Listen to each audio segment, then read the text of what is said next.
let's play. The interactive DVD board game Atmosfear, featuring a TV host who you must obey. I am the gatekeeper. It's fast, frightening fun in this race against time. Whose turn is it? Answer. Yes, my gatekeeper. Roll the dice. Pick a key. It's trying to think. How cute. Face your greatest fear to win the game. You'll never play the same game twice. Lose yourself in Atmosfear tonight. Time's up.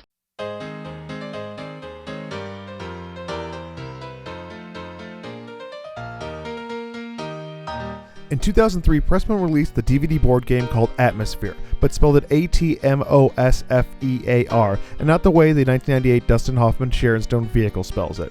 It was really a relaunch to the 1991 game Nightmare in the States, which used a VHS tape, which was great if you were really cool with only playing the game just once. You want to play the game? Not really, my gatekeeper. Luckily, with DVDs, the Atmosphere remake boasts no two games are alike, since it randomly selects chapters rather than you just watching the clock count down with the VHS and knowing when the gatekeeper will pop up. No, you stop. In this game, you have 1 hour to defeat the gatekeeper. To end his digital reign of terror, you and other players must race around the board collecting keys from different colored sections, and once you have the key from each section, you go to the Well of Fears and select a fear. If the fear you selected is your own, which you wrote down and placed in said well prior to the beginning of pressing the play button of the remote, you defeat the gatekeeper.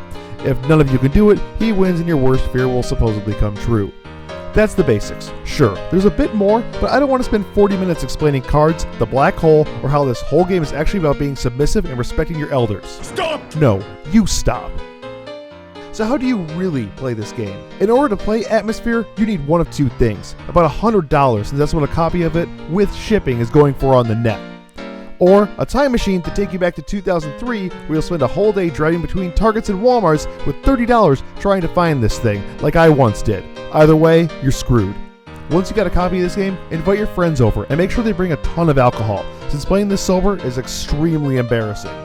Remember how I mentioned the Well of Fears where you write down your worst fear? This is where you get to take the time to write down something horribly embarrassing about your friends, because at some point, someone's going to collect all the keys and make it to the well and have to read one of the fears out loud. I suggest writing down a short essay about why a rub and tug from a male masseuse is better than one from a female. You don't have to use that one, but you get the picture. After you've written it down and put it into the well, drink a lot. Now that you're drunk, you have to realize that the gatekeeper is going to win, because at some point, one of the people is going to forget it's a race against the clock and he's going to take his sweet ass time rolling and taking his turn. One of your other friends will forget you're playing against the gatekeeper, and he'll spend all of his time trying to put the rest of the people playing in the black hole and stealing your keys. He's a dick. I almost forgot. Please let your neighbors know prior to starting the game that it's going to sound like you're on the verge of killing each other. But it's totally cool, because you're playing a game intended for 12-year-olds in which some dude on the TV yells at you, and you'll yell back at him in increasing levels.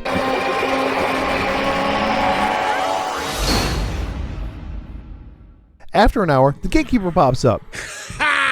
What a bunch of losers! He yells at you because you're terrible at the game, and two of your friends die. One from alcohol poisoning, and the other from committing suicide. And that's how you really play Atmosphere. Stop! No, you stop!